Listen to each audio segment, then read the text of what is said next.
I cannot overstate how excited I am to be here. Ever since the day I was born, I have said, I want to do a TED Talk. And you know it's true because TED started in 1984, and clearly I am about 30. And in fact, just last month, I literally had a dream. Wow, I want to do a TED Talk. And that's a picture of me. And you know that's true by the full head of hair. Why are people laughing? So when I found out that TED was coming to Oakland University, I was thrilled. But after being thrilled, I got a little bit scared because what TED speakers talk about are just so amazing. The last talk, the Heidelberg Project, amazing. Earlier, a speaker was talking about the power of a smile being equal to 10,000 chocolate bars. A fascinating fact, although I'm still going with the chocolate bars, but perhaps you can tell that would be my choice. And on a serious note, just TED Talks talk about so many amazing things. Alleviating poverty, sustainable agriculture, how to take one idea and make it viral. You hear about so many inspirational things. And a personal passion of mine is experiential learning. But there's an issue. I don't know if I know enough about any of these things to deserve to be up here. In fact, I certainly don't know about all of them. And some would argue that I really don't know much about anything.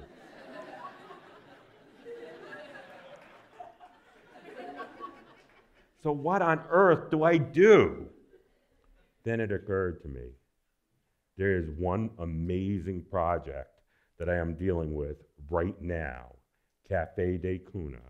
It is led by a group of students, and it touches every single one of these things: alleviating poverty, sustainable agriculture, making ideas viral. It has been so inspiring to me and everybody whose lives it touched, and it is all embodied with the idea of experiential learning. So basically, these students went down to a village in Panama, which was poverty-stricken. The parts of the village had no electricity, little clean water, education, 6th grade, and it stopped. And even worse than that, the education is in their second language. Could you imagine if your entire education was in your second language? So the students said, we've got to help after going to this village. And they found out the secret to helping was to teach the villagers how to grow coffee better, following organic practices. By helping in that way, they could make a lifelong difference to the village, where they could begin to get electricity, where they could clean up their water, where they could get more education. And in terms of viral, depending upon what time in this initiative you're looking at, usually it involves 10 very active people. They are reaching out to over 10,000 people. And they will be this month raising for the village $30,000 in just 30 days. In terms of inspiration, I am inspired by 2 groups having to do with this project so much. Watch me get teary-eyed. That'll be embarrassing.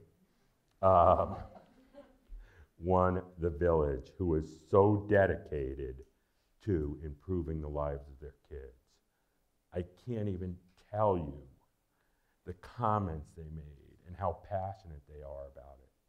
And 2, of course, the students I'm working with, who are amazing. Since August, they have invested limitless time They have invested their students. They have invested their own money.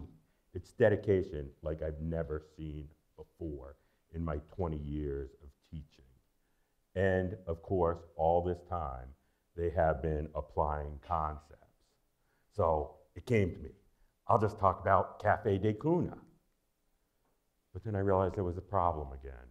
To really give this effort the time it deserves would take the whole day.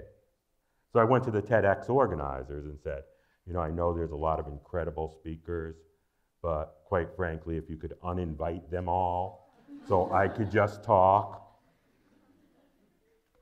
They said no. Amy, yeah, I'm talking about you. Then there was another problem, and it kind of goes back to something I mentioned earlier. I don't know that much about this project. In all sincerity, all kidding aside, I do have some knowledge of the project. But compared to my students, I know nothing about it. They're the ones who have been slaving away. So what can I do? And again, just to reinforce. Well, the idea of the students having a TEDx lab where they could talk to you one-on-one and explain every aspect or whichever aspect of the project interests you, whether it's alleviating poverty, whether it's sustainability, whether it's how to get an idea from 10 to 10,000. Plus, on top of that, even if you're not interested in alleviating poverty, which I have trouble believing, or you're not interested in sustainability or any of those things, they're given free coffee. And you've got to be interested in free coffee.